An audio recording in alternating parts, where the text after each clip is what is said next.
I'm so hyped. Are My you using it dad. right now? No, not this one. It's a an action camera. I'm gonna use it for my runs. An Um. action camera. Mm-hmm. Very excited. Hmm. I was gonna say my dad is the type to like never say something is good. Like anything, mostly food. You'll take him like a 5-star place where they're like doing shit to perfection. He's like, you know, it's okay. It's all right. It's all right. I'm like, bro, there's literally nobody could do this better. This is the guy for this. He's like, I, there's better. Like, bro, all right, fuck me, I guess. Listen, bro. There's always somebody better, or so they say. Yep. Allegedly. Allegedly. There'll never be a better life until you love yours. Something like that. Shout out to Cole. Better than yours. Better than yours. Hang on there. Welcome Guys, back to another episode of the. Oh, go ahead. The What was mode's it? coming back. I How do you- saw on your TikTok. Yo, did you? Matter of fact, did you get my message? I sent you over a fucking coffee place to try. What on what? On I think I sent it on the gram. On the gram skis? Well, we all know how much Oh. you pay attention to my messages. I just saw. so. I'm gonna have to obviously watch. I love that song, by the way. Blue in Exile. First things first. That's what attracted me to the post. Okay, I appreciate you sending that over. Great fucking song. Great fucking song. I appreciate you sending that. You all right, Corpse? Are you blitzed already, or? What's that? No, it's You just it's blitzed? weird because of the light. The light with my without my glasses, it feels weird. Mm. So I'm like, But you don't like the way that the light looks with the glasses on. I know I don't like the glare. Pisses me off. But you live To in there. glare, or not to glare. That is To the glare question. or not to glare. A lot of glaring these days. A lot of glaring going on. But Fuck before we get to glances. glaring, I want to welcome to everybody to another Usual Tuesday podcast. I am your host, Big Corpse from CorpsCollection.com. Joined by my wonderful, beautiful, handsome, powerful, strong, masculine co-hosts 0% and Save One of Save One Gaming. Gentlemen, Hello. it's another week. Hi, I'm Save One. You know what? I was just having this conversation. It's so funny because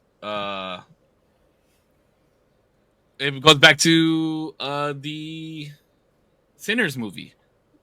Like, Whoa, we can't say Gobes back. The podcast. well, is sorry, not we were even talking. here. Okay, we were talking about it in the green room, and then we decided to go live. But bro, the Smokestack Twins is such a badass name. And then like, how do you get a badass name like Smoke or like Stack? Like that's a sick ass nickname. And I was just thinking like, I wish I had a cool ass nickname. Dude, And my it's mom was safe. like, that's what my mom said. And I said, that doesn't really count though, because technically I gave myself that nickname. The point is that it's stuck. It's not who gave it to you. It's that it sticks. Stack. Yes. Stick and stack. It's stuck. But yeah, okay. Do you want me? Do we talk about the movie though? Since Corpse hasn't You watched it. can't Corpse, talk do you about plan the on movie. watching You it? gotta have vagueness about it. Maybe later. No. Bro, you watched it is Snow worth White. the You watch. gotta watch this Yeah, one. it's worth the watch. I promise you. Look, it's. I know I said it is a little Overhyped. corny, Don't overhype it. but Okay. but it is worth the watch. And here's what I'll say. I really like the acting and the distinction between the twins because it was Michael B. Jordan playing both of them. And bro, cinematography is so awesome with the way that they like had them in the scenes together, like talking to each other. It was very good, done was- very well. ridiculous. It was really. I was just like, just on that front of like, just appreciating the cinematography on that was crazy. I was like, bro, this is amazing. What I'm Bro, watching. like the opening scene where they're together, like when you first see them, they're sharing a cigarette, and it's so like fluid. It's like, Seamless, bro. yeah, it was put together very well. Yeah. But the acting, bro, it's Michael B. Jordan's fine ass. He hasn't played in anything bad. Not even. Yes, he has. Chronicles. Yes, he What? has. What has he played in bad? Fantastic Four. Ah, No, that no, no. movie I'm talking about. was I'm talking about. okay. Hold on. No, it was ass. I'm talking about fine ass Michael B. Jordan. He was still coming into himself in Fantastic Four. Let's be real.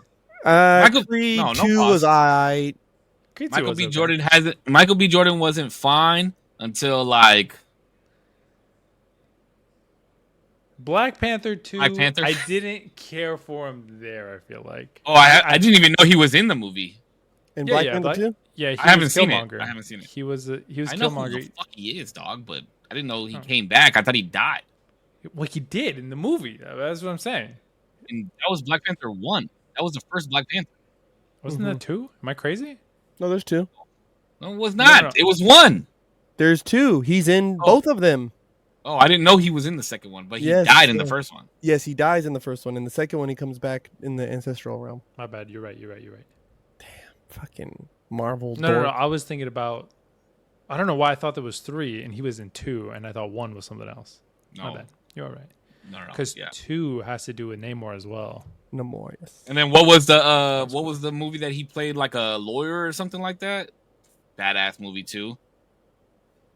I don't know, but I don't remember. I don't know that one.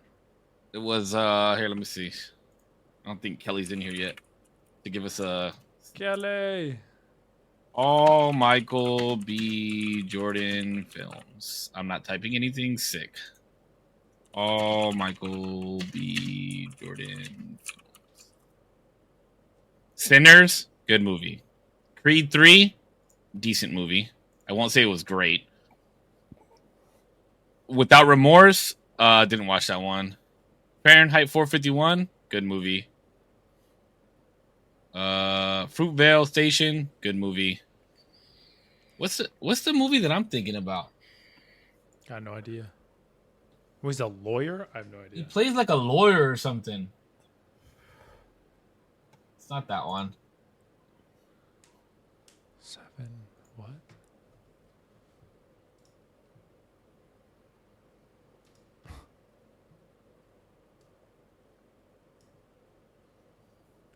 I'm gonna go see. Superman. It wasn't a lawyer. It was A Journal for Jordan. He plays a soldier.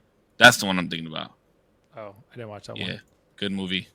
The cutest trio. Tell him I said what? Tell him I said it too. Oh, Samuel says the cutest trio. Oh, hello. Mm-hmm. Hello, Hi, Samuel. Hello. I know you got something for us this week, Korpsx. Wait, what do you mean? I know you got something. I could have sworn there was something you said you wanted to talk about, but we weren't able to talk about it last week because we didn't do the show. There was the Snow White. Oh yeah, I want to hear your thoughts on it. I want to hear your thoughts on the Snow White. Hold on. So hold on. Let me look. Oh, first off, so let's make this a little segment. Here I am your ex-senior correspondent here on the Usual Tuesday podcast, reporting live to you. 5 years ago, Save went full time on Facebook streaming, so I want to give a shout out for that. Oh yeah, big shout out for that. Big shout out for that. And then I went and watched How to Train a Dragon, and then I also watched Snow White at the crib. Me and Damien, of course, got into a little back and forth of CGI versus animation. I didn't even read it. So I want you guys to get into it on here because I did not read it yet. Well, I will concede to some of the points that Zero makes. Where I'll concede to no points. I feel How to Train Your Dragons has been the best representation of CGI used in a live action adaptation. Best. I think it's one of the best representations of sticking to source material. Best, hands down so far. Now, and I even say that, right, with some kind of thought saying, because me and Damon had a back and forth on this, was Snow White was horrible to me, right? And it was horrible for a list of reasons, right? But wait, what did you rate it? A less than 2.7? Is that 2.5 or something? It was like, yeah, less than 2.7. Yeah, Snow White less than 2.7 out of 10. The new angle wasn't good. The approach and the plot build was not it for me. None of it was really good. I will say though, the CGI on it was really good. Yeah, the CGI. If I was to imagine, I don't know how bad this is to say. If I was to imagine a magical dwarf named Dopey, right? That's how I would have imagined him to look, like finding him somewhere in the wilderness. I will give them that. I So will. you would automatically look and be like, "That's a dopey right there." That's Dopey right there. Like no mistaking it, bro. When you see him, when you see his character, you're like, that is Dopey. I think some of that was okay. I think the CGI looked really, really good. I think Gal Gadot looked really good. I think even how they made the evil witch girl who gives her the apple, like that looked good. Like The if apple I having the skull in like acid, that was cool. like and it if I was to look at a magic apple in real life that was poisonous, that's what I would have imagined it right there, right fucking there. Yeah.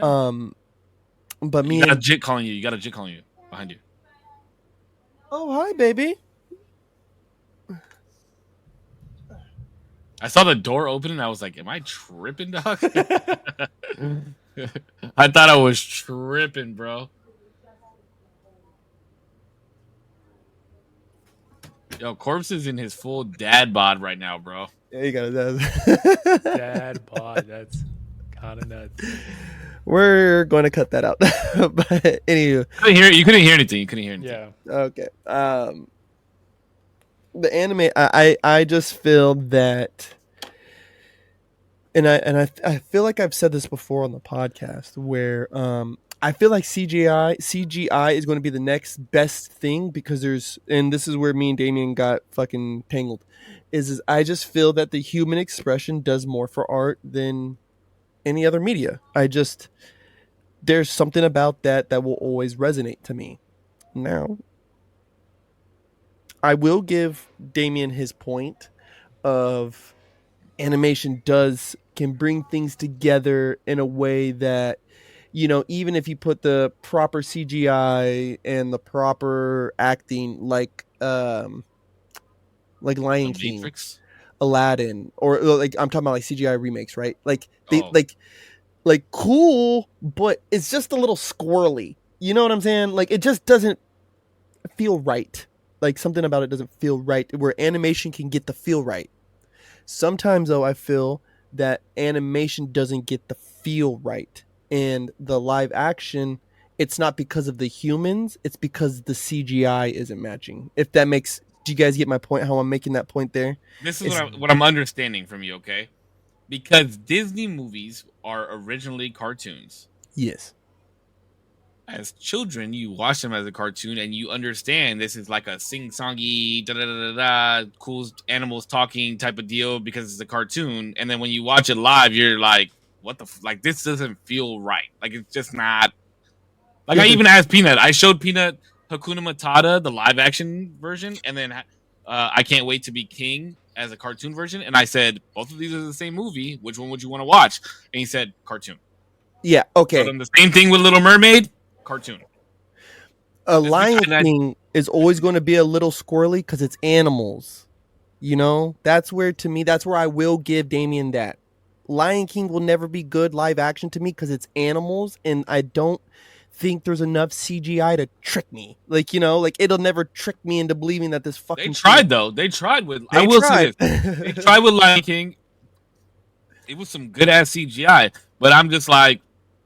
Lions don't talk. You know what I mean? But Yeah. if a lion did talk, that's the way his mouth would move. But Emma Watson as Belle, I think, personally, will always bring a different depth than Belle in the animation. I think there's something about real life skin and a real life voice and a real life portrayal of what this emotion is supposed to be taking upon her. Like, I think there's just something that you just don't get it when you're drawing it. You get it when it's happening. And I feel like that's kind of where me and Damo started going. What about my biggest argument on, like, sometimes I agree with you that it can be harder for animation to portray some sort of attachment or feeling or some sort of like real gut punch that a real actor can portray with facial expression or some sort of emotion. Like the glisten of an eye when they're about to cry or something like that. Like that type of shit. You mean? Wait, did everybody watch that? I'm gonna sound like a fake fan. It was a Pokemon movie, Mm-hmm. and it was back. I think it was Pokemon 2000, where the 90s, Pikachus early are slapping 2000s. each other. Slapping each other, and Ash turns to dies, turned to stone, and Pikachu goes to his dead, cold body. Can't tell me that not every kid shed a little tear right there, I shed more than a tear, bro. Don't bro. doubt. And that was animation through and through. I don't doubt that at all. But also, yeah, I'll fully agree. Wait, but to Korps's point, that wasn't a human showing emotion. But that's exactly what I'm saying, is that even humans, even non-humans showing emotion can tether you to a character so much that you really do feel that on an emotional level. It like hits you in such an emotional place, even if they're not real, even if you know that they're not real, even if they're not even human in the cartoon. But I personally believe that there's a depth that they get a human to give you, because me and Save can remember this a little bit, right? Like watching Pokemon on TV, we go and get the fucking cards, we're doing the thing, and then we go, bro, and then we go to the movies, and he dies. Oh, bro, my whole world came down on me, and I could just making me cry right now, bro. And I'm just thinking, if my baby boy would have been portraying that image as a real life human actor, what would my emotional collapse have looked like? And I just like to assume, well, I guess the human part of me where I can feel like an asshole all the time is I just feel that like you, a cartoon of you will not. Oh, Save, I love you. He's crying, bro. Big boy tears. No, I got itchy in my eye. Okay, now talking about Pokemon 2000, because that's one of the greatest movies of all time. Oh, Save, I love you. I love you too, bro. Since we got Detective Pikachu, do you think that we can get a remake of Pokemon 2000? They did remake it, and it's fucking horrible. The CGI one, the CGI one, and it was bad. Like, I did not like it at all. The Mew versus Mewtwo fight was sick, but that was it. The main thing I always have issue with whenever it comes to like any sort of animation remake to live action, like Putch was saying, I haven't seen How to Train Your Dragon. I've heard good things about it, and I've heard a lot of good things about it, and I'm sure it's a good movie, and I'll probably eventually watch it once it hits streaming. But the one thing that annoys me, and Putch said, is that it's close to the source material. Why the fuck do I want to watch something live action close to the source material that's based off of a movie that I can watch fully animated? Why would I want that? Why would you want to read a book and then watch the movie? It's the same shit. They're absolute complete different mediums, and the stories are full. Like, we're talking about my imagination interpretation of text versus a fully directed out animated movie that's been from beginning to end. To live action, but you're not changing. It's like you're not changing the medium really. It's book to movie where you're like, oh yeah, this is like way different from what I thought. No, I'll say it keeps close to the source material, but it makes its changes where I think it's like well deserved to compact it into a movie. So if you're telling me right now, if they made Avatar: The Last Airbender a show that was frame for frame the remake of the cartoon, you wouldn't watch it? Into a live action? Frame for frame. Why would I watch it? Because don't you think it would be sick to see people like water bending and like actual water, like how it would look in real life? Not really. I think that in particular is a gimmick. It'd be cool for the first like episode. You're like, whoa, but then it's like, all right. I mean, like I know what the story is. I know where it goes. I know how it ends. The probably the last fight scene would be awesome. I would love to see that, maybe live action. Just pour all the money into. When did How to Train Your Dragon, the first one, originally come out? I want to say 2011, but everybody take a guess. Okay. I'm gonna say 2012. Yeah, it was something like that, like 2010, 11, something like that. 2010. 2010. Look at me, dog. What'd you say? I said, look at me, dog. No, what'd you say before that? What's the year that you guessed? 2010. I say it was either 2010 or 11. I thought it was 12. No. So here's the point that I have to make. It is now long enough to make a remake. 1. Mhm. 2, there are now 10-year-olds that have never seen the original movie that are now going to go watch the live action movie. Yes. That is the reason for making a live action movie. But why guess would what? they make They could also just watch the animated movie. But they don't get the feeling of going to the theater and fucking going with their family, sitting eating popcorn and shit like that. Like, it's They different. could I'll say they've two things. Re-released movies. Why Sure, can't- they have. Sure, they Can you have. just Hey, do that? Two things about the movie I'll say is one, I am not super hip to the movies themselves. Right? So kind of to Save's point, and I've been trying to actually say this for a second, and it's fun that Save just said it. This is really like my real first experience with the movie. I didn't watch it in the theaters. I've never when seen I it did, either. when I did watch it, it was always kind of like because it was on and the kids is watching it, and so I was like loosely watching it, you know. So there could be some non-source canonical, you know, material in there that they kind of went off script. So Damo, I don't want you to think that you are watching a frame by frame. No, I would hope it's different. Because Yeah. why would I watch the same thing again?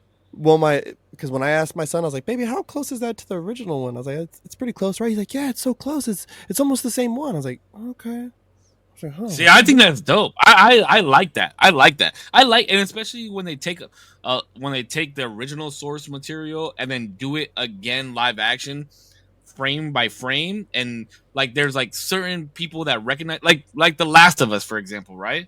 Like people that played that game and then watch the show know when the scene is exactly the same. So maybe Sure. great fans of How to Train Your Dragon could be like, wow, now we get to see what it looks like with an actual actor who gives us, with like what Korpsx said, this human emotion in their face instead of a cartoon. And then now I get to see them ride a dragon that looks fucking real. Like that's a sick feeling. My issue, so I love Adventure Time, right? Adventure Time ended a couple years back. They made a live action Adventure Time based off of the first 2 or 3 seasons. I'd be like, okay, I hope they come up with their own material and it ends up differently and they could spin off and do their own thing. But I would appreciate those moments of having, you know, the like that feeling of like I'm watching this for the first time again and I get to see the beats where I'm like frame by frame, I remember this exactly. Mm-hmm. I think you're one off. I think you're like a one off when it comes to that. And here's why I'll tell you that. If the story, like if they did we'll take Adventure Time for the example. If they did a live action Adventure Time and they went a different route, right? All the characters that you love, I don't know their fucking names, but the dog and the kid and whatever, right? Sure. Mm-hmm. People would be mad. People would be pissed the fuck off and be like, "This is not fucking Adventure Time. Like, what the fuck is this bullshit that they like?" That would more people would feel that way than the way that you feel. So it's risky. You're taking a risk putting your IP as live action to begin with. But if you do it well, and you have to have the people, I feel like with the vision, with these characters in mind. I'll give you a perfect example. 2 years ago, I want to say, there was a spin-off for Adventure Time called Fiona and Cake. And I right away dismissed that shit. I was like, it's ass. I'm not even going to fucking bother watching that. That shit looks stupid as fuck. And it's a spin-off based off of some throwaway characters from the original Adventure Time. So it was not only a spin-off of characters that you didn't give a fuck about, tied to the actual like canonical like Adventure Time timeline, but when watching it deepened the storyline of the main Adventure Time timeline, as well as gave you answers from the. It was such a cool, amazing spin-off that now, even though they're not like originally not my favorite characters, now I want to see the season 2, 3, 4, however much storyline they have.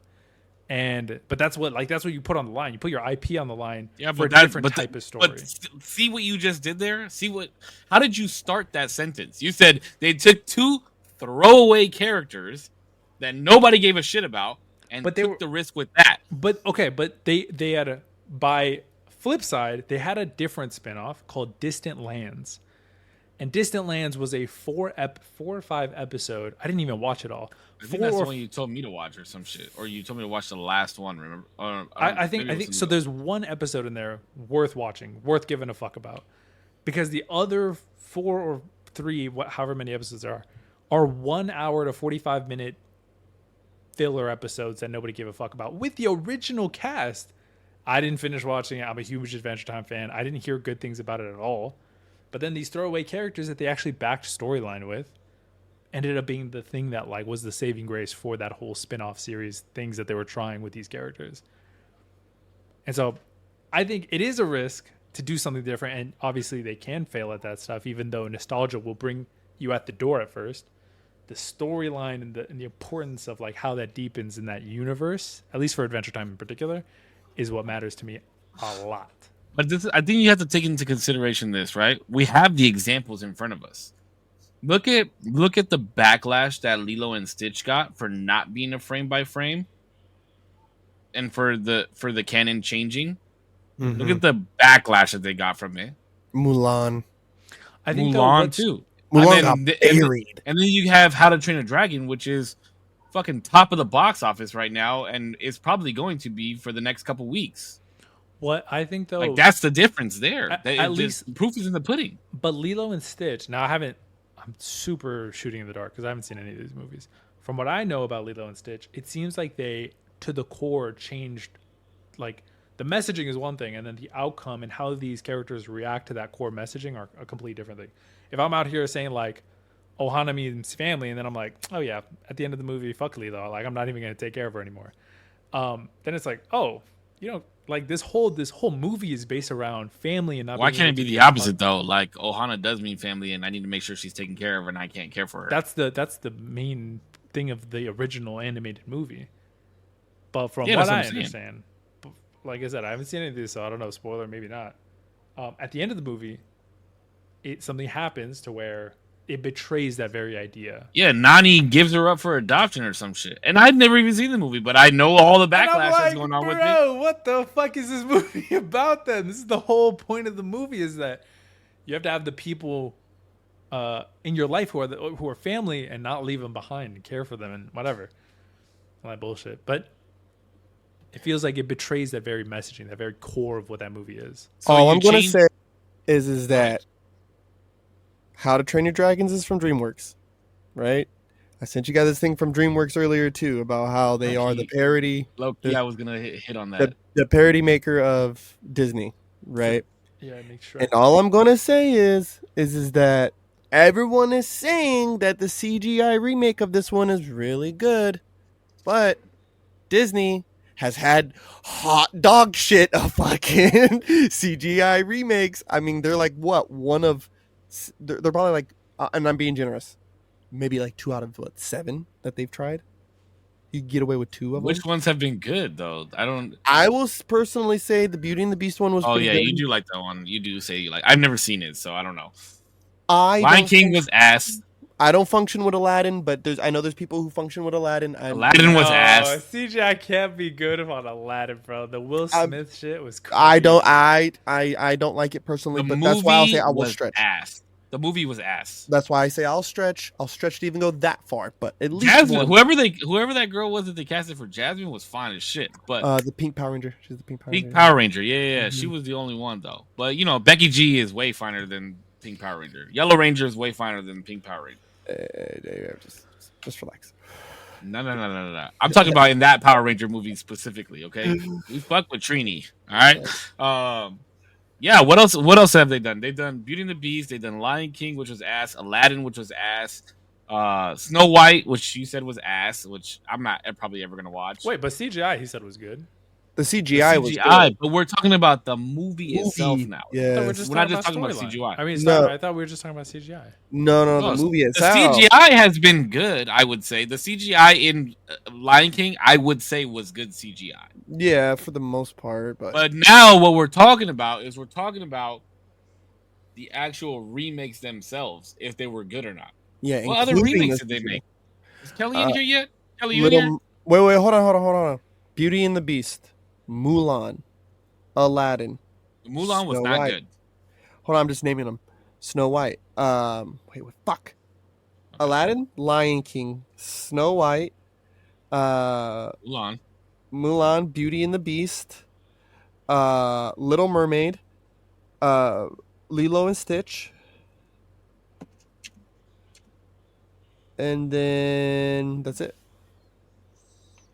So they've made 0 good CGI. Well, one for you. 1 out of 7. Yeah, DreamWorks right now is 1 out of 1. Because even if you don't want a frame by frame, whoever watches that movie for the first time, I guarantee you 80% chance they're gonna like that movie and give it a 7.5, maybe 8. Just based if they like the story or not. What? Okay, so let me just put it to you like this: what DreamWorks movie would you like to see frame by frame remake of? Now, I can't say Shrek. I can't because I think Shrek belongs as a fucking just animated movie. I don't think they should remake Shrek. No. Let's look. List of DreamWorks movies. Sinbad would be a good one. Sinbad. Yes, Sinbad. Sinbad was actually a really good movie. What the fuck was Sinbad? El Dorado, Prince of Egypt. Ooh. Great movie. Great movie. Great movie. Spirit. Chat. Mr. Spirit. Spirit. Great movie. Castaway. Yo, actually, DreamWorks don't miss, bro. They haven't. That's why I sent that earlier too, because I was like, Damien. Kung Fu Panda, Trolls, but not as live action. Ooh, not Trolls as live is action. Fire too, though. Shrek, Captain Underpants, Joseph King of Dreams. The trolls would have to be cute trolls, though. You can't make people mad, ugly, and that be the whole thing. Oh, okay. So then, how do we feel about the Smurfs? Wait, The Guardians was a good movie. I liked it. I liked The Guardians. Smurfs is coming to live action. The Croods. You could do the Croods too. Smurfs already did live action. A Prince of Egypt, a frame by frame with humans would go fucking hard. Ooh, that shit wait, would go. Who did No, Journey to Atlantis was Disney, huh? Oh, Atlantis, yes, was Disney. Yes, bro, that movie live action. Somebody did a fan made trailer. Oh my god, I was like fucking engorged. Oh wow. Oh my god, yeah, and the crew. I think the Cruise would be good as a live action. Maybe nowadays. Because remember when they did? I don't know if you guys remember the Flintstones. Or Damien's way too young. Wait, I did see this. The Flintstones live action with Rosie O'Donnell. Yeah. Hold on. And what was the dude's name from fucking Married? It's been so long since I'd seen this, though. Yeah, but when did it come out, bro? What year did it come out? It had to come out like 99 or something like that. Some outrageous shit like that. 94? Hold on. How did you see it? 1994. Me? Yeah, that came out 5 years before you were even born. Bro, I'm a 90s kid. What are you talking about? Get the fuck out of here. You can't be born 99 and consider yourself. You guys know about Timmy the Tooth? Kid. Have we talked about Timmy the Tooth? Yeah, I do know Timmy the Tooth. Bro, what you know about Timmy the Tooth, bro? What you know about Timmy the Tooth, bro? Fucking demon over here. Holy shit. You know Timmy the Tooth, Korpsx? No. Oh, man. You're blessed. Bro, this is the scariest fucking motherfucker. He was like this tooth, and he was kind of long, and he had this like little fucking red bow tie. It was red, right? Yeah. Yeah, red bow tie, and he had big ass fucking eyes, bro, that would blink like this. And he had a dog. It was a dog. It was a toothbrush. It was this little dog. Toothbrush. And it was all like themed. I think like some of his enemies were like some of his ops were like gingivitis and shit. Oh my god. Bro, there were these little VHS tapes. Oh man, fuck! I really want to watch these. They're so you guys remember, weird. You remember? There's no way Damien remembers this one. Brave Little Toaster. I've heard about this. I think my girlfriend knows about this, but I Brave Little Toaster, bro. He had a homie that was a desk light, and his nose was the light, and the mouth. Brave Little Toaster, bro. They don't make shows or movies and shit like that like they used to, bro. Bobby's World, that was my jam. Can't, Dragon dude. Everyone too fucking aware. I'm too old for Dragon Tales. Everyone is. You said kids are too aware? No, everyone is just too fucking aware, bro. I don't even like to say woke no more. Oh, That reminds me. Did you guys see that post going around where this guy was like at a hotel or something, and they put on a warning before showing Rush Hour? What? Yeah, let me see. Hold on. See, I've been seeing stuff like that. They do it on the Disney movies too, bro. Like before Aladdin, when you put on Aladdin, I think that's based, bro. Some people get offended. And we really don't want to hurt people. What? Yeah, bro. Let me see. Like, I'm not even on no troll shit. Not like I'm being so. You're trolling. I'm not. So you think movies should have disclaimers if they portray a certain before stereotype the of joke, I think you should say, "Hey, See, look, why did a just make sure 1998 you have buddy your cop? tissues, just in case you have some hurt feelings after this joke." I think the actor should come back and record that part because they're the ones who utter the words that are the joke. Even if the writers wrote it for them, they should come in as a disclaimer, say, "Hey, this part of the movie might be offensive for some people." No, that's stupid. That's There's what, gonna be a lot of apologies I gotta issue. USA Network included the warning for potentially offensive material. It read, "We all love our 90s buddy comedies, but this movie was created in a different time. FYI, certain depictions, language, and humor may seem outdated and at times offensive." They put that before Rush Hour 2 on the USA Network, bro. So they show that before they show the fucking movie. That's fucking bonkers. That is Why? bonkers. Why is that bonkers? I don't get why it's a big deal. Why is it necessary? The only Why way is it this necessary? Shit, the only way this shit ends is if we just don't make it a big deal. You just keep it pushing, bro. What the fuck? Then there's no point in putting that warning before the movie. Because now you are causing a big deal. No, because the people who it's for, they appreciate it's there. I mean, it's not for 99% of people. Wait. Hold up. So then it's not necessary if it's not for 99% of people. Yeah, that's what I'm saying. The math is off. Hold on, the math is off. If it was for a majority of people, then I understand putting it there. But if 99% of people don't care, then why is it necessary? Well, no, that's just not true. Well, Okay. I get. You just said that. I didn't say it wasn't necessary. I said it's not. You just said 99% of people. So therefore, it's not necessary. That's not true. There's plenty of things that are the minority of things of people that still need the thing that it exists for. But then it becomes necessary. Words on a screen are not necessary.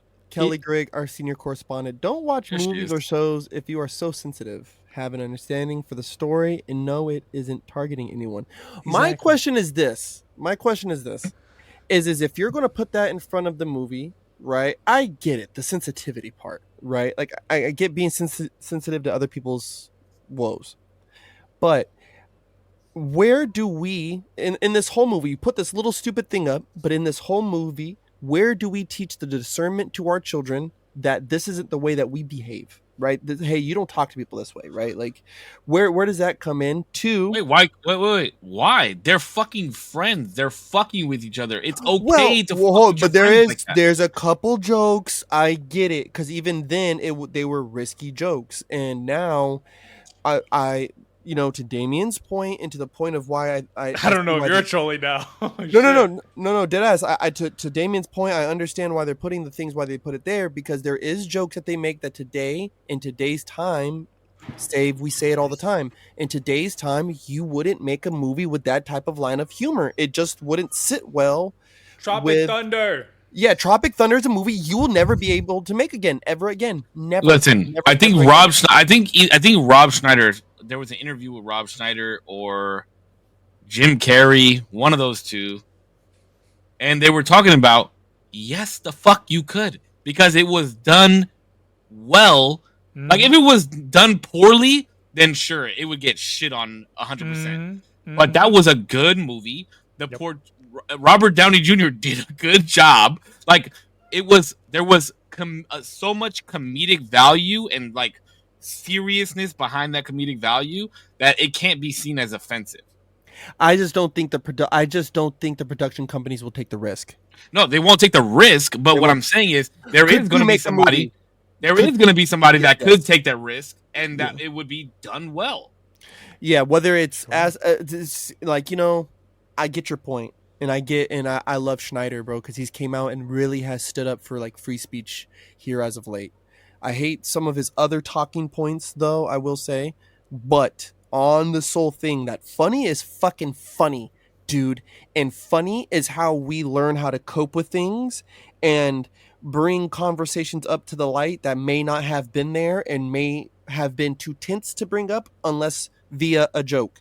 And and so that was like my second part to this whole thing. Like, I get the sensitivity portion, but where are we sensitive enough to say, hey, like, let's just laugh about this real quick? Yeah, Like, but okay, so here there's always another side of the coin, right? And I'm about to get real fucking serious for a second, bro. Like, okay, this is why I was afraid to watch Sinners, and this is the point that I was going to make up in the green room. Is Coogler is very like, you know, like, yeah. Mm-hmm.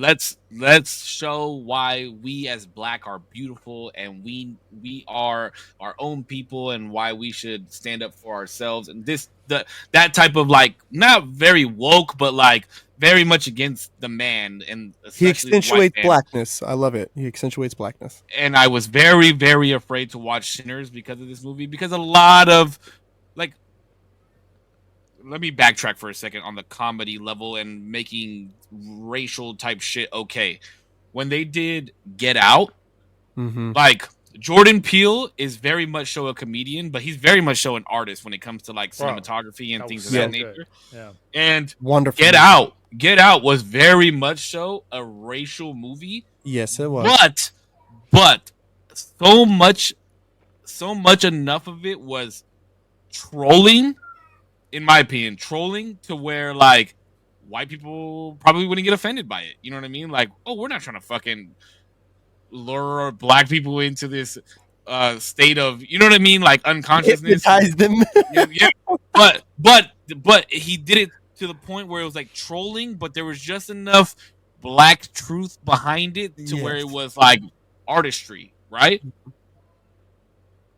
But I feel like right now only black directors won't get the short end of the stick for making movies that are maybe a little satirical when it comes to racism and stuff like that, but also showing empowerment to their people, if that makes sense. Like, no other directors or film producers are doing anything like that. And Sinners was like borderline for me. I was like, oh shit! Like, I was like, here goes the woke bullshit that I don't want to see in a fucking Coogler movie. But he, like, stayed on the line, and it was good. It was good. I think just like the same with everything. If you have a white director who does it, you have to do it well, though. Like, that's the only thing. It's only impressive if you do it well. Even if you do, and this is what, going back to it, Shawshank you can have the disclaimer, and I think, my opinion, you keep it pushing. It's not for you. Like, it takes up the screen for 5 seconds so people could read it, pause, whatever the fuck, and then it's not the fact that it's there that bothers me, though. Can I say something, though? Because this is actually like a really true thing. I get your point, Damo, but I'm gonna say two parts, and I want to preface it with the first. Did you guys ever read the book Old Yeller? I did not. I did. Okay, well, they say some choice words in that book. And in that book, I remember I took it to my mom. I was like, why would the author put it in there? I don't want to read this book no more. Why would they put that word in there? And I remember she handed me the book back. She goes, no, you're going to finish it because the author did his job. He made you feel. And he said those words in that order to make you feel. And I could just imagine that if on the front of that fucking book there was a label saying, hey, some offense to language in here, this doesn't really portray what would it, like, doesn't that rob you of some of the suspense of what's going to happen in this, like Save Sand, right? Like, here comes this moment and he can feel the suspense. He's feeling it build, like, oh shit, here we go. But if you know that's going to happen because of the disclaimer in the beginning of this fucking movie, doesn't that rob you of some of the experience? Like, I don't think so. But, like, for example, I try to stay away from second versions of trailers, second, third, whatever. I watched the first trailer. That's Pretty much all I do. Because they start giving out they give away everything in the second, third trailer. This shit is so I agree with fucking that annoying, statement. bro. But at the beginning of the movie, they said, hey, there are some choice words. There's also some flashing lights, viewer discretion advised for epileptic, whatever. That's different. That's different. That's different. Well, no. Aside from the epileptic. Okay. Other than the epileptic, I'm just saying, okay, let's say in whatever movie I'm watching, there's some choice words. There's some could be possibly offensive things that are said in this movie. It's PG-13. It's PG-13 rated R. There's your warning there. There's your warning. There's your warning. No. There's your warning, though, D. Crude humor, sex, and cigarette use. That's what the rating is there to tell you. Hey, there's probably going to be some choice words in this motherfucker. Yeah. Like, if there's an additional, it doesn't even matter then. That's what the rating is there for, to tell you what the fuck is about to happen. But if there's another layer of, so then why doesn't it ruin it in the first place then? If that's what the rating does, then why doesn't it ruin it? I don't understand what you're asking. If what you're saying is the rating portrays that exact information, then why wouldn't you whine about the rating giving away the whole story to begin with? It's not. I was never whining about a story being given away. Well, that's no. I would say myself that the rating is not going to be as intrusive as something like a actual disclaimer on the front of it, right? Because then I know to look for a certain thing of certain significance. An R rating, a movie can have an R rating just because it cusses, it says the word fuck twice too many times. Yeah, you know what I'm saying? Now it's an R-rated movie. Go ahead. So I'm just saying that the more that you're giving me, the less that there is left for me to wonder and have imagination and build suspense around. Like, I get the sensitivity part about it, but like at the same time, the creators put it in there for a fucking reason, bro. Like, true. I don't think the heads up or any sort of hey, this is here, by the way. Just want to let you know, as the director, I don't think a disclaimer of the existence of something, of foul language or language that you might find offensive, is enough to be like, well, the fucking movie is ruined because I don't have the suspense of maybe I'm going to get. Nobody said that though, D. Not a single person said that. Not once. Punch literally said that at the beginning of the book, wouldn't it take away from the feeling of what the author originally stated? Yeah, like the feeling of like doing his job and giving that type of shock value type of deal. I am saying it wouldn't take away the shock, is what I'm saying. Yeah, because you're suspensefully waiting for it, low key. Okay, but that's not. Anyways, back to my. I'm just saying back to my argument. My argument was, I think that it's ridiculous that they would have to put something like that on a movie that has been around for 30 fucking years. Like, you put a sensitivity clause. You think it's ridiculous because it's not for you. Sure. You're not what it's for. But for 30 years, it's never had to be there, Damien. Yes, is my point. And 30 years ago, there are people who had never existed. But I would argue that it is for save. See, this is where it gets weird with that argument of, well, it's not for you. Okay, then who are we educating to be more sensitive about these topics? If it's not for the guys who aren't sensitive about the topics. It's not educating them on being. I think you're misunderstanding what Korpsx is trying to say. For being. Okay, sorry. Restate it. Korpsx is basically saying. Well, let him restate it. Let's I can understand it. Okay. So, if that disclaimer is not for safe, sure, then who is it for? Is it for the people? Is it for the people who just get offended by it and just so they know that it's there? Like, hey, we don't really think this. Or is it for people to become educated about the sensitivities of these things? Because if that's the case, then the message is for safe. And the message is for me too, because I'm not quite sensitive to these type of things. I don't feel offense by them. Well, so that's what I'm saying. It falls on deaf ears because it's not going to hit you anyway. What I'm saying is that it's for the people who didn't experience that time, didn't know what the jokes were at that time. Because I agree. Movies back then, they were funny as fuck. And they were funnier than movies these days. And they were at a different point in time where these things in the movie industry and things in general were accepted. If you go back to YouTube, bro, YouTube in fucking 2010, when I was growing up with this shit, it was unfucking hinged. But nowadays, you don't really say shit like that. You want to be a little bit more brand safe. Look at the biggest YouTuber in the world is Mr. Beast, and he doesn't say a fucking single curse word because it's just a different time. The people who are now going to go back and watch Rush Hour 1, 2, or I don't know how many movies there are, 3, whichever one you're watching, they don't have to understand. But maybe the people who are USA, I think you said the channel was, think it's beneficial to contextualize that movie within a time period of saying, listen, this was at a different time. This is not a brand new fucking movie. It's 2025. Is it beneficial, or is it what you just said and brand saving? Brand saving. But it's also at the discretion of the brand to make itself safe. That's its own prerogative to make sure that it's as profitable. No, the prerogative is not to be safe. The prerogative is to not be to. Okay, I mean, we're talking about? We're not even splitting hairs at this point. You're just talking about like the negative portion of being safe. Wait, are you saying Are you saying for them to be safe, like for their brand, or to be safe to let other people know? No. For USA or whatever channel, for whatever channels, a producer promoting that movie or show, to be as safe as the brand can be, because that's what they care about. Because they don't want advertisers to be like, "Whoa, what the fuck are you doing? This is whatever." They want to say, "Hey, this is at a different time. This was a different time period. Language was different back then. We just want to contextualize that for those who might not know, who've never seen this movie." You know, that's interesting. It just reminds me of like, hey, little baby, my little 18-year-old. I mean, I've always known they did that, right? Like they just kind of such bullshit, bro. Like coddling.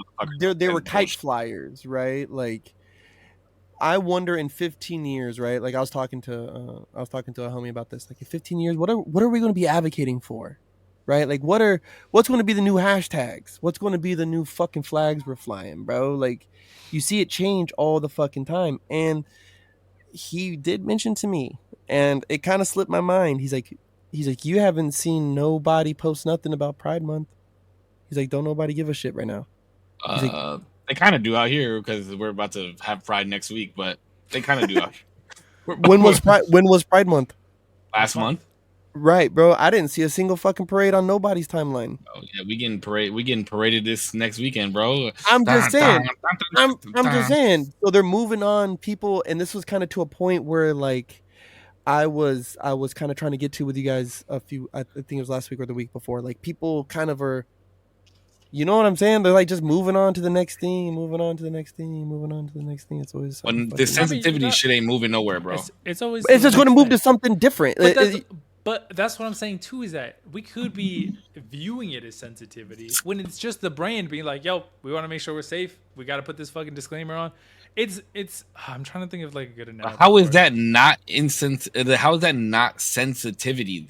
How is that not like, I don't understand how that's not coddling because the real world is not like that, bro. The real world don't give you the fucking disclaimer before you get we say this all the time, but USA's put it on their fucking channel before Rush Hour 3. Like that is the real world. What are we talking about? What extra world are you talking about? I'm talking about with actual human interaction, D, is what I'm saying. Sure, that's fine. I don't think people are be like, before you come talk to me, I need to know all your fucking pronouns and I need to know whether or not you're going to be insensitive to me in any sort of way. That's what we're setting up. No, we're not setting up. I don't like. We don't see this unless we're chronically online. The people who are online all the time give a fuck about it either. That's what I'm saying. We just move the fuck on because there's gonna be another thing. There's just gonna be another thing. I think I just have. Well, that's a fair. I think that is a fair representation, right? And I think I just have a problem the more I see people fake pretending to care about a certain thing until the group moves to the next one, right? Like I've said it on the podcast recently that I've had a fat philosophy that people are just going to die on their advocacies, right? And I don't know. I really don't care about the whole sensitivity warning thing. I just think it's a really odd telling of the times that like... I don't know. Like, I feel like people worry more about what they represent and like brand safety, what they represent and what they look like versus how they actually operate. You know, like if you're worried about this movie being so fucking, you know, gross or whatever or crude, like why are you even airing it on your fucking network? You know, Yeah. like why would you even do that? Because and you said it, they want the ad revenue, they want the viewership, and Oh, the Rush guy Hour that made that fucking thing, he's like posting it like 90s movies. This could be a little a little intrusive, and then he goes and like sends his buddy a dead baby joke on Instagram. Like you get me, bro. Like you get me, bro. Like you get me. Like how are you guys gonna sit here and pretend like that's why I say what I say on the podcast? You guys know that. I say it because I don't always really mean it.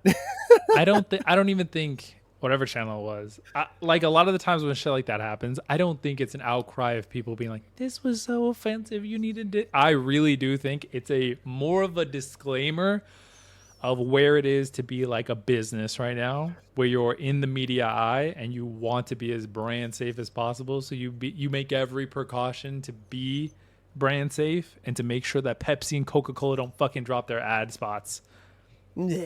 I think that's what it more reflects. Yeah, but I like people like fucking what the fuck is his name? M Night. Wait, who did no? Who the fuck did Django? The fuck is that dickhead's name? Is it a hold on? Not M Night Shyamalan, not fucking Quentin Tarantino. Quentin Tarantino. I like motherfuckers like Quentin Tarantino who stand on business and don't give a fuck. He's like, yeah, we're gonna say the N-word 98 to 198 fucking times in my movie, and I'm not gonna put any fucking disclaimer. And I'm gonna have Leonardo DiCaprio, who's one of the baddest motherfuckers, and Jamie Foxx, who's one of the baddest motherfuckers, and Samuel L. Jackson, who's one of the baddest motherfuckers, keep saying this word over and over and over again because that's what my movie needs to depict. You're also talking about a movie that came out in 2012. Did black people hate the N or like the N-word more then?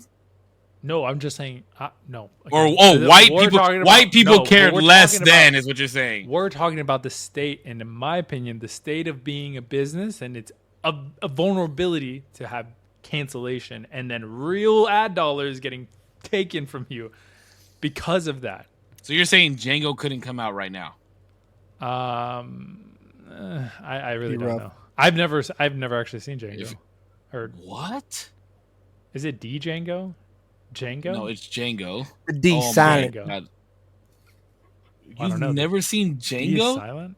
Yes, the D silent. Yeah, that's what he said. That's like literally the quote in the movie. These nuts. Boom, got him. Bro, you've never seen Django? You're going to need a disclaimer for that one there, bud. You hella are going to. It has one of the best accidental scenes of movie history. I know, he like breaks his hand on the glass and then keeps going. Bro, such a good movie. Cringe. Just kidding. No, I'm sure it's a good movie. It's actually God, how does he say it? He goes, seeing that you wouldn't pay $1 for this pickaninny, you don't mind handle this as I so see fit. He said, it's your. And he just leans over. Yo. Mr. Stein Safer?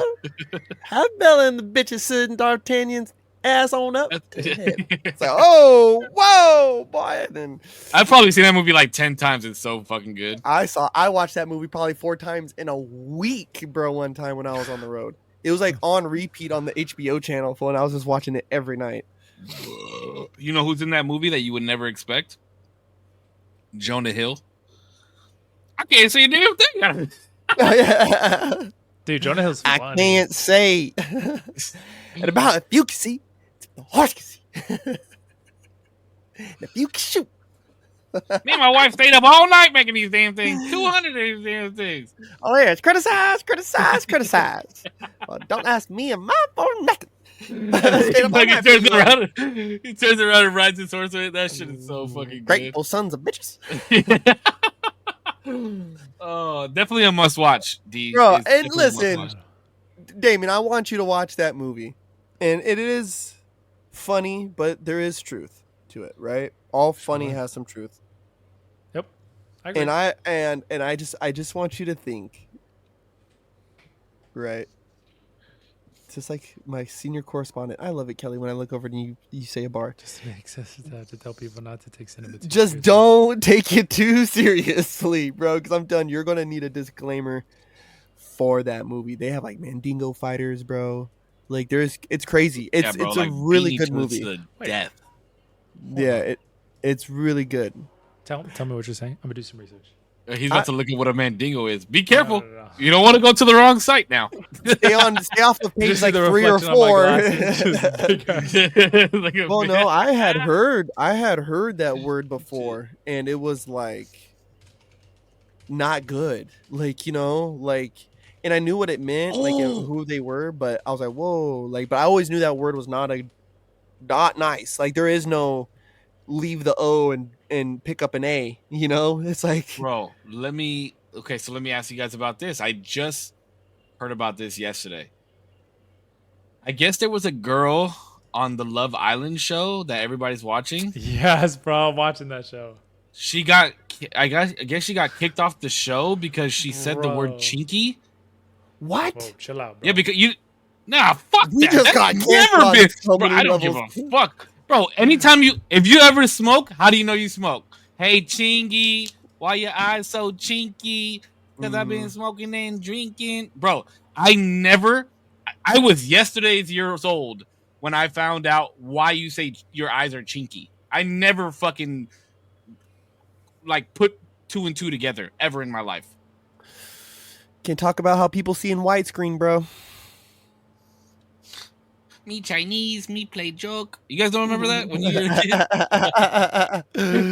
But that's Oh. why Shane Gillis got canceled, bro. For Literally. Chinese jokes? Yeah, literally saying some shit like chinks and the G word and all that other shit. Tony Hinchcliffe too went through something similar. Man, Shane Gillis ain't canceled, bro. He has a show on Netflix. He's back. No. He's back, but it was in 2019. So they'll let him talk about his 2020. retarded brother, but they won't, or uncle, but they won't let him talk about Asians. Odd. I know that. Wait. Is that really what chinky means? Like, is that really where it comes from? Chinky? Yeah, Yeah. like when you smoke and your eyes get chinky, that's why they said that? Yeah, because your eyes are low. Bro, I genuinely never fucking knew that ever in my life. Mhm. Well, it looks like I'll never be on Love Island. I just said chinky like 12 times on the show. Looking chinky. Hey, listen, I'm not saying that it's a nice word or that people should be No, using but it. here's the thing is, I didn't know it was that bad of a word. Like I'm seeing all these as a Chinese American or this and that and the other. Like I'm so glad that Love Island stood up for. Like didn't this girl say this a long fucking time ago?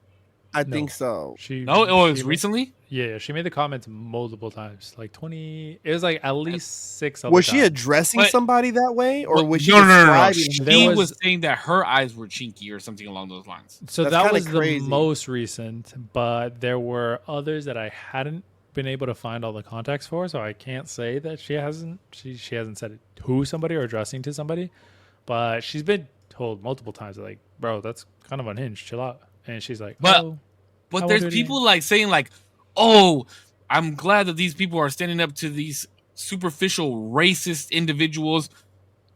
I don't think she was being racist. That's not being racist at all. I don't know. I don't think it was racially charged. I don't think that she was being down talking to the Asian community. Like that's not racist. You know what I mean? Like we use these words so loosely intertwined with each other. It drives me nuts. Hey, just like the N word, just like any of the other words, these forbidden language words, bro. Like, it's not so much about us and how we take it. You still looking up Mandingos? Like Zero said, it's kind of about for them, it's you kind of know. nice. Just kidding. I don't know what Mandy is. I just don't understand. Like I could understand somebody saying like these racially or racial slurs. I could see somebody saying that. But when you go and call this girl, like I don't think this girl's a racist. I don't think No, she I would not anybody in label. the I Asian would not. community. I mean, like I said, don't- I haven't seen any of the other things. I don't think but she meant I it in a fucking wouldn't say racist that way. You want to say what? I said I wouldn't say that either. That she's not. I don't think she's racist. Yeah, see, but- the problem is that you still have people who get up there and throw the ists and isms in a post, bro, because it just gets a lot of likes. Oh, this is a great example of why businesses are pressured to have that brand safety because they got a fuck ton of backlash. Because if I'm not mistaken, there was I forgot if she was Latina or what exactly she was, but on the show, and these are different situations lightly, on the show, she said the N-word, not towards anybody. She said, I want to find my, like, I'm here to find my N-word. So she said that, like, pretty candid, like, just, like, off the tongue. They put it in the show. The, like, very next episode, because people got pissed, she was out of there. They were like, yeah, you're going to have to leave, broskies. Get the fuck out. And they just mentioned it super lightly, like, oh, yeah, she's left the villa. And boom, she was out. And so as, like, the fans of the show who were, like, giving a lot of backlash, they were saying, like, if she's gone for saying, you know, a racial slur, she's got to, like, you got to be consistent. You can't fuck around with this. Because if it was like, oh, no, was it my girl Hudda? Was it my girl Hudda? It wasn't Hudda. Not just because they were just like, that's the only girl that I know on the show. Because they were like, if you're gonna stand on business with her and be like, you're out the very next episode, you got to say something about this because it's kind of crazy. So people were. Was she not black? Is that what you're saying? No, she wasn't black. Huh. We don't have any black viewers, huh? Do you have any black viewers? I'm pretty sure we do. Maybe. There's got to be. Not any live viewers, though, huh? There's a lot of guys in the Korpsx page who's like, oh, yeah, watch the podcast. So I don't know. Maybe, yeah, maybe not live. Okay, maybe for the playback. Leave a comment somewhere on Korps's shit. I'm just curious. Majority, and not that I'm like about to say anything crazy right now, but majority of the black community that I've seen that are very in tune with the brown community, i.e. Mexicans, say that they don't care if Mexicans say the N-word. Or Puerto Ricans or Colombians, yeah, Cubans. Bro, but I mean, like, so I'm curious. But like, it's just curious. It's just hard because I mean, obviously that's not everybody, but like, because I remember obviously my school was all Mexicans, and I remember one day we were in the like we had a coach who was closer to our age, like he was a younger coach, and we were just in the halls, and I think like a couple guys down, they were like, you know, just chatting, and he had heard that one of them had said the N-word to the other, and neither of them are black, and he was pissed, bro. He was fucking livid. He went up to him and like damn near at the risk of getting fired was like posting up with him almost. I was like, oh fuck, this is crazy. But he was pissed. He's like, don't you ever fucking say that again, whatever. I was like, whoa, shit. I don't know if it's because I'm dark passing, but I grew up not my whole life. Like I grew up until probably my mid 20s saying the N-word to my black friends, and they nobody like 100%. Like anytime they introduce me to their black friends, I don't know if it's because I'm black passing, but like I never had I never had an issue. 100%, I did. And 100%. I don't give a fuck. Cancel me. I still say the N-word when I sing songs. Cancel me. He said it for me, okay? Chris Brown said it for me. Oh my god, yeah, bro. Listen, growing up in North Carolina, in our community, there was nothing but blacks and Native Americans, bro. And you know, trust me, I know. I still talk to Jordan. Everybody could sit there and get into this whole like, you know, natives were slaves too, or oh, you know, you guys are just all this or whatever. I know I said what I was addressed by. You know what I'm saying? So I was sitting in the back, you know, the bus or sitting in the locker room, and I got 4 or 5 of my black homies right here, and they're all addressing me with this word. So I tell everybody, you might not like that I say the word, but you're going to get even madder when you learn how I learned how to say it. Was from other young y'all motherfuckers. What do you mean by y'all motherfuckers? I mean y'all motherfuckers. Y'all motherfuckers. Y'all taught me how to say it. Y'all taught me when, how, like, you know, like nah, like, so I'm sorry, but it's like I have a homie who's like 6'4", and I call him a snicker, and he calls me a walking rolled taco. Like that's just the type of relationship I have with my friends, bro. Like, yeah, but racist humor amongst friends, that's always okay. Wait, what's racist? I'm just playing. No, but I think racist humor among friends is good. Based. It's awesome. I have Amongst friends though. Yeah, amongst you gotta We know can't your do it. fucking We can audience. do it between us, but we can't do it on camera. Oh, don't try me. No, I'm just kidding. Oh, shit. I'd rather not for my brand safety. For your brand safety, Yeah, the coffee results, and exactly. Know Yeah. your crowd. Don't say stupid stuff online and around people you don't know who haven't given you the all clear or better. Find other less sus words to say. Or Kelly better Gregg, get our fined. senior correspondent. Thank you, Kelly, for those wild. Yeah, words of wisdom. I think a part of my whole issue with these like forbidden words, right, is because I'm not just saying like the N word and I'm not trying to advocate for me saying it, but I have an issue. I advocate for Butch saying it. I have an issue when it's in all your fucking rap songs. I have an issue when your community, right, can't even come into agreement of who can and can't say the word. Keep it in the rap songs. It's cool. Right? Like, if you address me this way, I Rhymes with trigger. You know, like, bro, it's everywhere. You fools are saying it more than I'm saying it, and you. but they're allowed to say it, Butch. They're allowed to say it. But hold on. But we're also allowed to stand in the same fucking room together, my guy. And your whole American freedom, you can address me the way that you want to address me. And you're using that term allegedly in a term of endearment. And it's like, whoa, dog, maybe, like Kelly said, well, hey, dog, maybe we find a different word for endearment coming from you to me. Because subconsciously you're tricking me into believing that I'm able to say that word back to you in endearment. Because like when I tell somebody I love them, it gives them the permission to say I love you back to me. You don't think so? No, yeah, bro, preach it up. I'm agreeing with what you're saying from a distance. I'm just saying because it could get there. It could get nuclear. It could get nuclear, right? I get what it you're could get saying. nuclear. But I'm just not gonna say it. Like, so don't tell me that I can, bro, because your other homeboys ain't on the same page as you.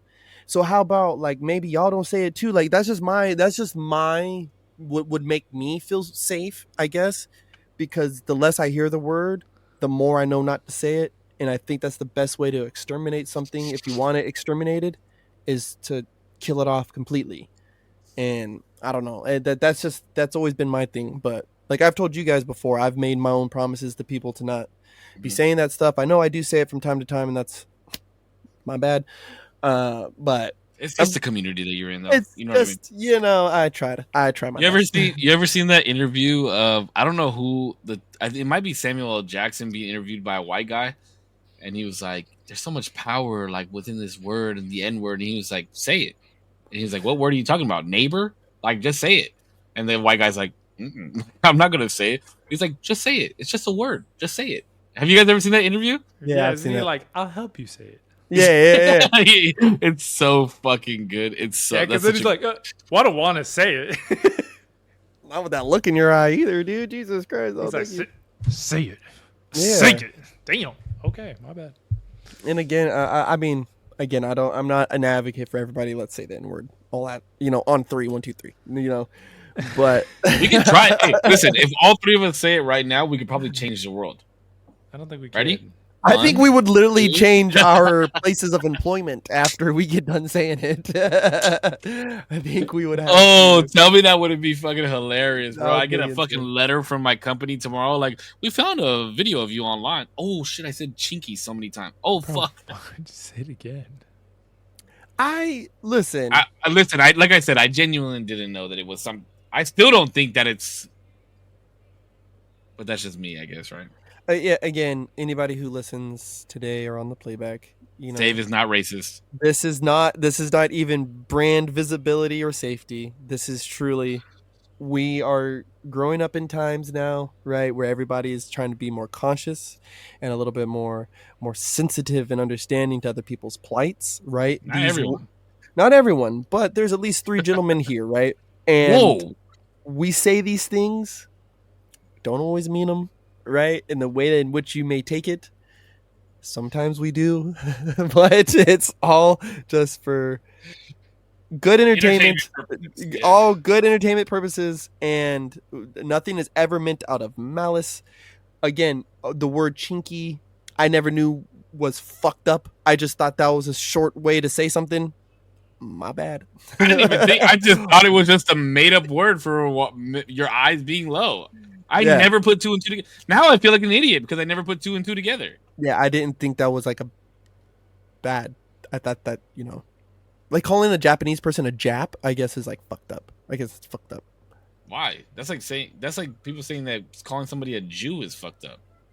It's like you're Jewish. It's like, what do you mean? Feels like that could be a little aggressive depending on the context. Like if somebody says they're Indian and I say like this one or this one, is that is that racist? That's a little racist. That's a little crazy. That gets a little weird. That's a little. I don't know what that means, but I'd rather not know. You don't know what that means? Like a red dot, or well, like no, but what? Oh my god! Okay, my bad. Sorry. I guess I'm the unhinged one tonight. Whoa, dude! Listen, man, we don't talk about Jews like that on this podcast. All right, that feels a little weird. Just that one feels a little weird. We don't talk about other ethnicities or religious backgrounds on this podcast. We are sensitive to them in our understanding. Based? I agree. Is that enough 2018 for you right there, bud? Is that good? You like that? 2018. Dude, 2018 was like Censor City, bro. Everybody was getting canceled for everything. Bro, I think that's when cancel culture was like at its peak. Ooh, I don't know. COVID, 2020 was wild. 2020 was kind of unhinged. 2020, there was people in the dance industry, huge names, that disappeared because shit got let out. Talking about Farside? Beyond Farside, where's Wildebeest? Oh yeah, what the fuck happened with Wildebeest? Wait, what did happen to him? I don't know. I love that. I love that man. We'll talk about it off pod. Okay. All right. I love that man. I didn't know. Yeah. I didn't even realize he was gone. Bro, yeah, I don't think he's posted anything new. What do you do, just to pivot just a little bit? What do you do when you see... Oh, how do I tie this in? You see some incorrect information that bends in a political direction, and you see a post. Sorry, I don't know if I described this correctly. You see a post. Start over again. Sorry, yes. Let me refresh. You see a post from somebody that you know personally. The post is not correct information that has a political bend. Do you comment? Do you text them? Do you post something that's a little snarky that's not right? What do you do personally? That's not like a multiple choice. I'm just wondering what you do. Is this happening in real time right now for you? It has happened. I didn't do anything, by the way. I just kind of let it slide and whatever. Is this somebody that I know? It is. Is it somebody that we both know together for the same reason? Okay. Yep. Shit, it's me. It is you. Putch, your dances are unfucking hinged. The Donald Trump shuffle has to stop. How do you know? Okay, well, let me ask you first this. How do you know it's not true? I researched it. Did you research it because of this video? Yeah, because I was like, this is a little unhinged what you're saying right now. So I'm going to research this, find out where this source is, and what the fuck is going on. Are you up for a debate? I don't want to get... See, the thing is that I'm not like in... Not that I'm not into debate. You know I love debating. But I probably want to prep for it a little bit more than just like a 7-10 minute like research session off of that one post. Is this somebody that you would think... Is this somebody that you'd be okay with losing as a friend? I mean, I would hope that I wouldn't lose them as a friend. But am I okay with... I don't know, I guess. I would hope that it just wouldn't destroy it, yeah. I think to answer your question, I would do whatever. I'd comment on it, correct, text them, whatever. To say that it's incorrect based off of research, even though the post is politically leaning. Sorry, the post is politically leaning insofar that it's like it's a narrative that one side of the political spectrum tends to agree with. It's a science-based post. A science-based post. Is it about abortion? No, we're gonna get to like specifics. I know who you're talking about already, so it doesn't even matter. I don't know because But I science is just never don't want to air conclusive. Science is never conclusive, and I think the best thing. Science is never conclusive. Like, well, that's all fine, but I'm talking about like more of the real reactions of what the science. This is gonna get way too specific. We're talking about like is water drinkable? Like the factual basis of whether or not that's true, and then you could go into like the specifics of like, well, it depends on like the salt content. Well, yeah, of course, but like at its basis is water drinkable. We're talking about like unfiltered or filtered water or whatever. Mm-hmm. So I just again. Oh, I'll comment on it, bro. I used to fucking comment bomb my sister's bullshit all the time, bro. They would post all kinds of random shit, dude. Like, you guys sound fucking crazy. I literally go on there and say, "You sound fucking crazy." Okay, you want my opinion because I know who it is and I know who you're talking about. I wouldn't comment on it. Okay. Hurt. And if you are up for debate, just for the sake of debating this person, just you and them, right? Like, and this is why I'm saying this. If you comment on it, it's because now you're on a stage, right? Like, now you have a stage. Yeah, I know. Now it's like to debate on, right? And it's like, once that debate happens, and because you figure that you're right, now you have the gotcha on their stage, which was originally their post, and now you're like, they're either forced to take it down because they were wrong, or they're just going to keep combating you. Or what a lot of people on the right do is switch lanes and be like, oh, well, what about this? You know what I mean? And now you're debating about something else that you may not be prepared for.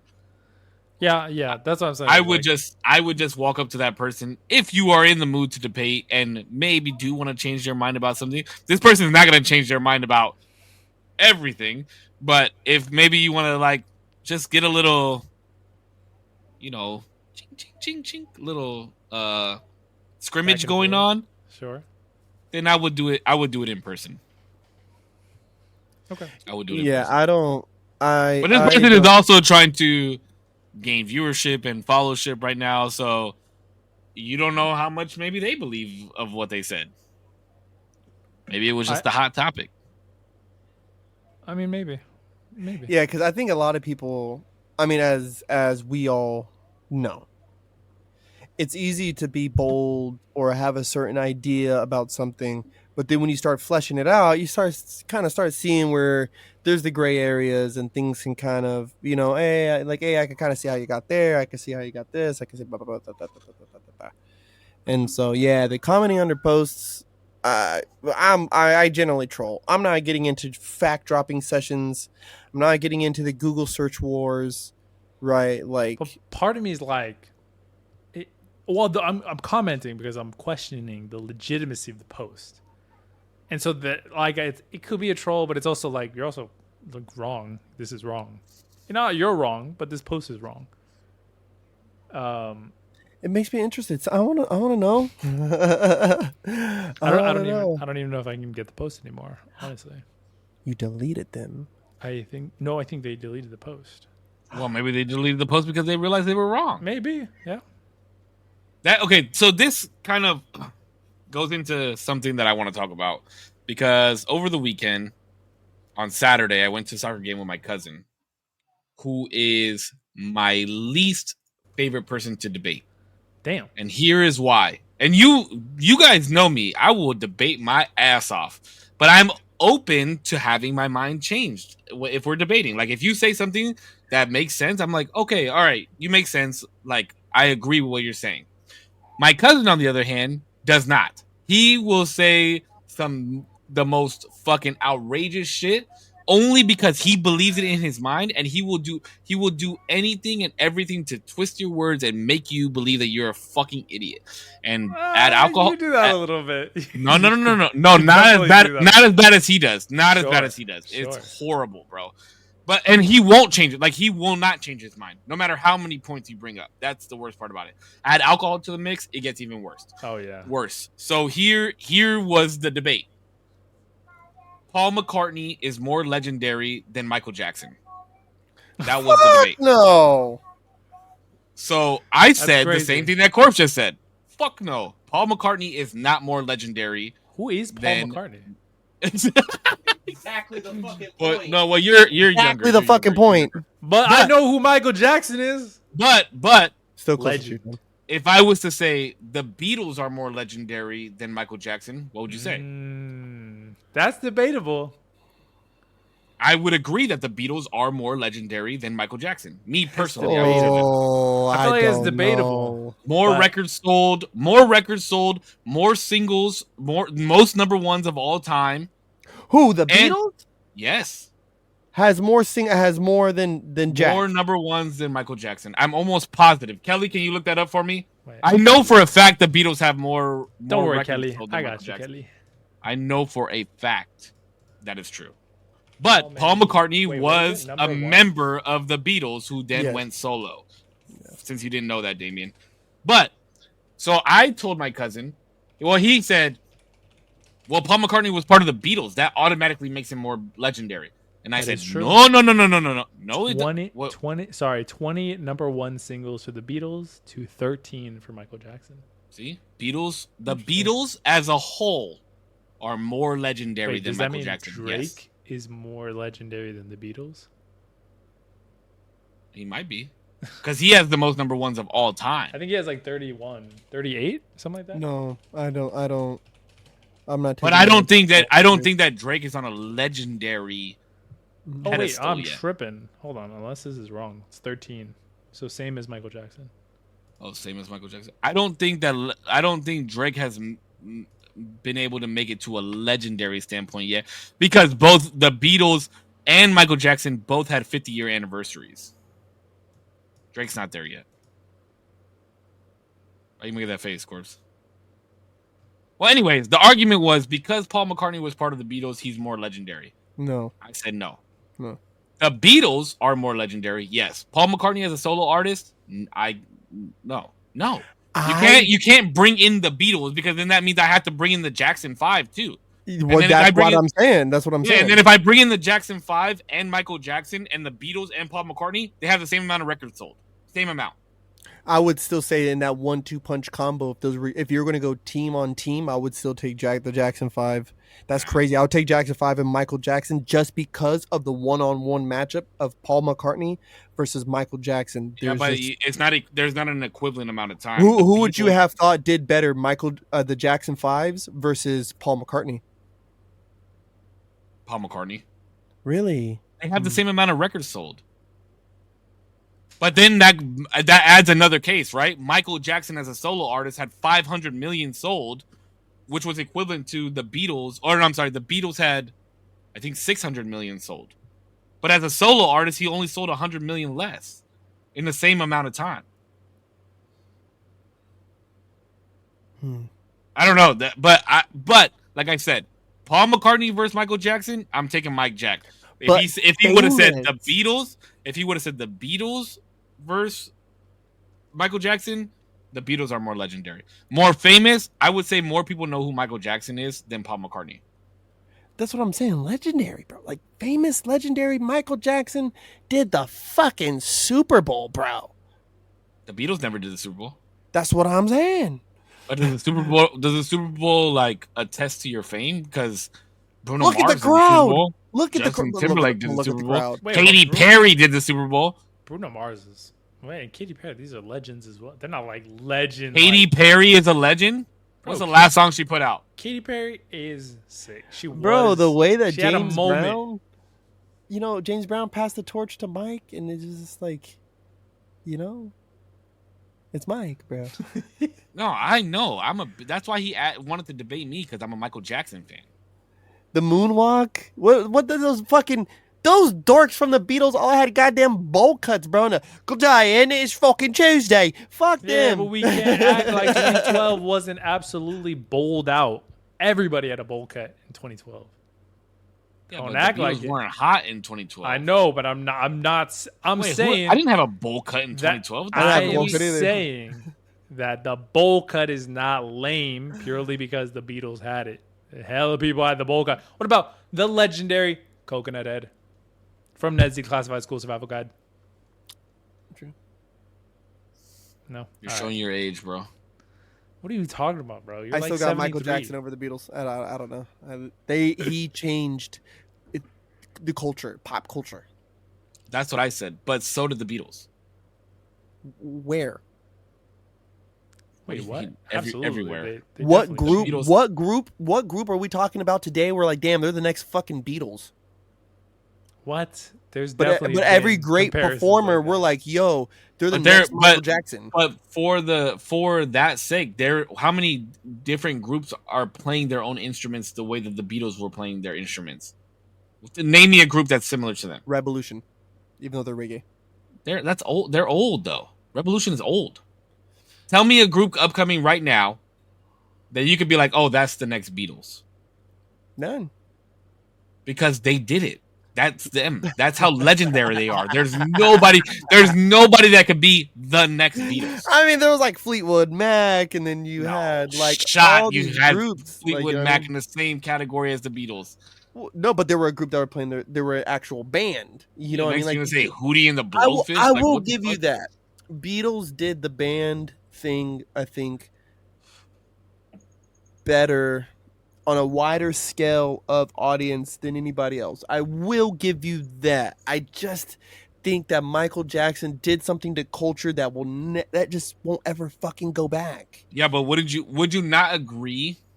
Would you not agree that international fame is harder when you're an artist from somewhere that's not America or in the American mainstream music? Would you not agree to that? I will agree to that. I will. That's where you kind of got me by the balls, and like I'm sweating the decision, because you do have a fat point.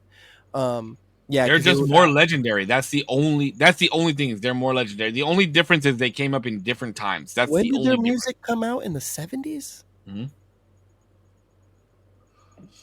Yeah, they were the last great thing before hip hop happened in the 80s. They were the last thing that happened. The Beatles were the shit, bro. They were. They are not my favorite music, right? It's not something you're going to find me banging on a Sunday, but I think any person at any given time in history will play that music and understand. They get it. Better than Queen. You guys? Just close it out with that one. Maybe I'll put it on my Instagram tomorrow. Who's more legendary? That'd be sick. I'd be curious. I think a lot of people, just based off of like knowledge of music, are going to say Michael Jackson. Mm-hmm. I believe so as well. I think so too. But for the record, I do believe the Beatles are more legendary than Michael Jackson. Performance-wise, no, though. Like if you're talking about all-out performances, yeah. Like Michael Jackson had him like tenfold stacked. Yeah, like, that man put on a show. I never even went. I've only seen snippets, and I'm like, oh shit, this looks so fucking fun. It looks sick. That's why I want to see Chris Brown in concert. Chris Breezy. Yeah. So bad, bro. Like imagine watching 20. I want to see T-Pain too. 20 years of music that you just like enjoy. I went to go see Baby Bash at SeaWorld, and that shit was lit. I did not know that he had that many smashes. What do you mean? Baby Bash. I did not know that he had that many smashes. Baby Bash was that dude. I forgot. Father, baby, I forgot about that. Can I do you? Tell me what you want to do and I'll do it. But I forgot about that song. I forgot about the what's the song that he has with T-Pain? It goes wow wow wow wow wow. She moves it like a cyclone. I do that booty all day long. That's a banger, actually. Sugar, how you get so fly? That's my shit. Sugar, how you get so fly? Sugar, how you get so fly? Everybody knows that one though. Oh, dude, we're gonna get doxxed off of fucking YouTube for that. Sorry. I don't know if they understood what you were saying, bro. With your nick out like. Oh shit! All right, close it out, D. Listen, everybody, thanks so much for watching. We will see you. Thank you, Putch. Thank you, Save, for another amazing episode. We will see you in the next episode of the Usual Tuesdays. Thank you so much for being here, whether you were here for an hour, a minute on the live, on the playback, if you were here for the whole time or a short time. I appreciate you nonetheless. Thanks so much. Peace. Thanks, guys, for another beautiful episode. I didn't realize that we were going to talk about movies the whole fucking time. That was a fun episode. And definitely, Korpsx, watch Sinners. Zero, watch Django. Yeah. Sinners is on HBO. I don't know where Django's at, but I'm sure you can find it somewhere. I'm sure you can find it somewhere. They say the N-word a lot. So I'm going to give you the disclaimer right now. You may be offended by the movie. I appreciate that. Thank you. But thank you guys for watching another episode of the Usual Tuesday podcast. My two buddies, Zero and Korpsx. Make sure you guys go check out korpscollection.com. Kagini's still available. Are we getting the new merch? Oh, I'll let you talk about it in a second. To our amazing group of listeners, thank you guys so much. I don't even remember what I normally say. It's been so long. But appreciate you guys. As always, you guys stay healthy, stay happy. I love you. Keep smiling. And we'll see you guys on the next one. Korpscollection.com. Yeah. Save Zero. Thank you, boys, as always. Usual Tuesday podcast, you guys.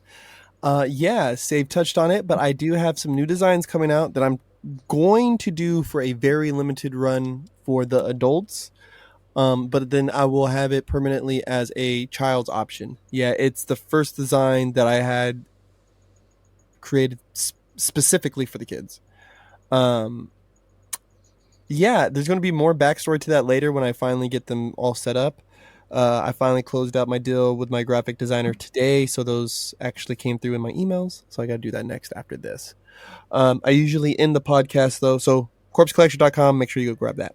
I usually end with a Bible verse, but today I want to let you know that this quote says, "The awakened man is alone because he no longer speaks the language of the asleep." And I remember there was a quote I had said on here one time that your loneliness is the price you pay for the uniqueness of mind. So, yeah, it's all right. I hope you guys have a good day, week, month, year in life. Until next time, stay motivated. Bang. Peace. All right, boys. You guys stay safe. Love y'all. Be safe. Bye. Peace.